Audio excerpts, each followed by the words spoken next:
At so ayan, hi guys! Welcome back ka channel natin at eto na nga po sa episode 84 para nga dito kay season 3 natin One Punch Man at wag na nga natin patagalin pa, simulan kaagad natin yan. At kahapon nga ay dito tayo natapos sa pagbawi niyan laban dyan kay Drive Knight. At now, ang continuation niyan is eto naman na. So dito nga ay nag-serious mode na rin itong si Nyan at eto ay pinahaba niya na ng gusto itong kanyang mga kuko at sabi niya nga rito nakapag-decide na siya.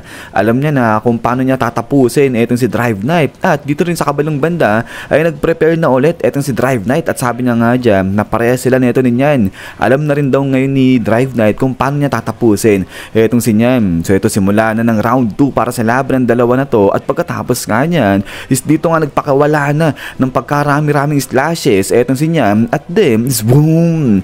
Sa pool ngayon rito etong si Drive Knight. So ito pati yung mga buildings dyan sa paligid niya na slash ng pagkalaki-laking slash nga na pinakawalan dyan ninyan. At then ito nga ngayon usok-usok rito ito si Drive Knight pero ito nga nagawa niyang depensahan yung sarili niya laban sa atake niyan. At ito ngayon yung bagong transformation na ni Drive Knight na kung tawagin ay Gold. So bago siya tamaan ng atake niyan ay nakapag-transform kaagad dyan ito si Drive Knight. At then ito nga ngayon ay habang nasa ere yung mga bloke-bloke ng mga buildings ay pasugod na nga ulit rito itong si Nyan at sabi niya nga rito kay Drive Knight napapasok siya sa loob ng katawan ni Drive Knight at pag i-scratchin niya yung mga laman-laman loob nito ni Drive Knight, grabe. At gusto nga raw marinig ni Nyan kung paano sumigaw etong si Drive Knight. At then after nga niya, boom!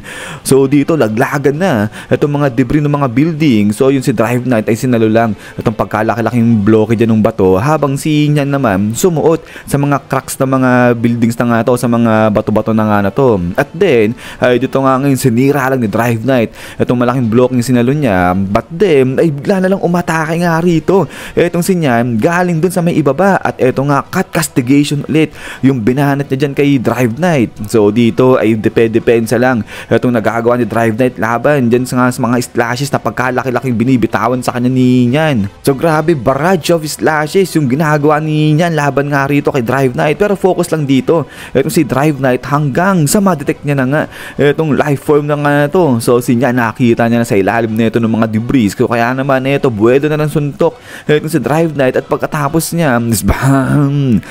Grabe ito, bumawi na ng suntok etong si Drive Knight dyan. So kagulo-gulo na dito sa dalawa at eto nga habang patuloy sa paglalaban dyan etong si Drive Knight at saka etong si Nyan ay eto namang si Sekingal binit-bit niya na etong support team natin. So ang tindir talaga nito ng manager natin, ayun lahat hawak-hawak niya eto si Captain Mizuki at ayun nga meron pa siyang nasa likuran sila Needle Star. At eto nga sabi niya nga rito na kapag nag-stay siya dun sa area kung saan naglalaban yung dalawa ay sigurado mamamatay siya kaya alis na muna siya dyan. At then pagkatapos nga nito ay going back nga rito sa laban nga ni Drive Knight at saka nga niya dahil ito tuloy sa pag-atake etong si Drive Knight pero habang umaatake siya dyan ayun si Nyan nasa loob lang ng crack ng isang bato habang pinagmamasdan niya etong si Drive Knight. At pagkatapos nga nito ay eto nga biglang pumasok ulit etong si Nyan sa loob ng armor nito ni Drive Knight. At so dito ay bigla nga parang hinuli ni Drive Knight pa etong si Nyan pero yun nga hindi niya inabot. So yun hawak-hawak siya dyan sa may banda kung saan pumasok si Nyan sa kanyang armor. At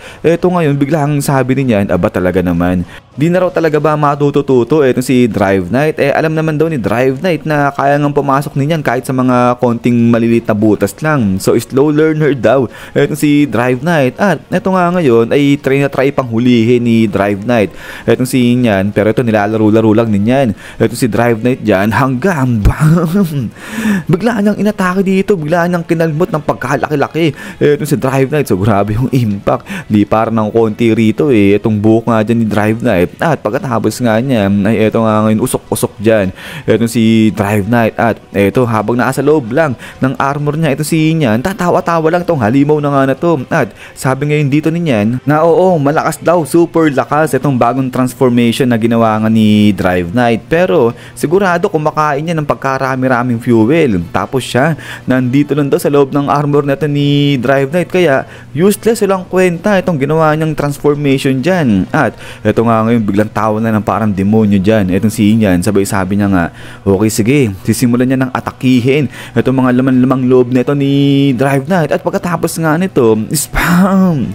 biglang nag-release dito ng pagkarami-raming usok. Etong si Drive Knight, so parang nag-charge dyan. Etong si Drive Knight, at eto nga parang kala mo nasusunog eh. Etong si Drive Knight dyan. At eto nga biglang sabi nga ni Drive Knight, nahuli ka sa patibong ko, sabi niyang ganyan kay niyan. At eto nga ngayon, biglang paliwanag ni Drive Knight na etong kanyang transformation na to, binuboost talaga niya yung kanyang basic na mga functions ability. Pero yung pinakapambato o pamatay ng transformation na to ay yung matinding init, yung heat, sabi niyang ganyan. At so kaya naman dahil dyan ay biglang labas ngayon etong sinyan dali-dali dyan sa loob ng katawan ni Drive Knight. So grabe, yung itsura dito niyan talagang sakit na eh. Etong halimaw na nga na to. At eto habang nasusulog dyan, etong sinyan ay bigla siyang hinablot pa rito ni Drive Knight. At pagtapos nga niya, spang! Bigla pa siyang tinusok dito, bigla pa siyang sinaksak dyan ni Drive Knight. So eto parang na-stand dyan eh, napasigaw pa etong sinyan. At eto nga bigla nga sabi dito ni Drive Knight na kahit daw etong sinyan walang nagagawa, hindi magawang makatakas kapag natuhog siya ng maganda. At eto nga galit na galit nga rito etong sinyan at sabi niya nga dyan, pero isang laruan lang naman etong si Drive Knight. At pagkatapos nga niya, boom! Dito kala mo parang nag-evaporate na, naglalaho na etong sinyan. At after nga niyan, spam!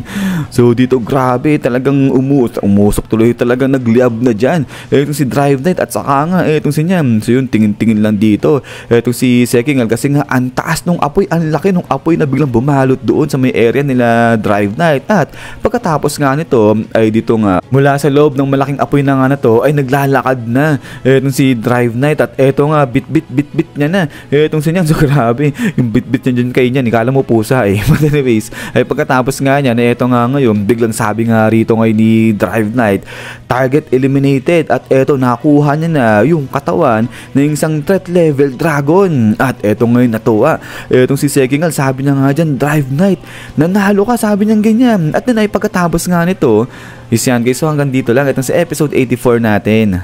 So ayan maganda-ganda rin itong ipinamalas na laban ni Drive Knight at saka nga ni Nyan. So kalmot ni Nyan laban sa mga bakal-bakal nga nito ni Drive Knight. At ang nagwagi ay etong si Drive Knight, yung S-Class hero natin. At yun nga guys ay ulit maraming salamat rin sa walang sawang pagsuporta at sa panonood dito sa channel natin. So huwag niyo pala kalimutan mag-iwan ng like kung natripan niyo itong video natin. So abang-abang lang para sa next episode nito. At yun nga ay lagi mag-ingat. God bless niyo lahat at kita-kits tayo ulit.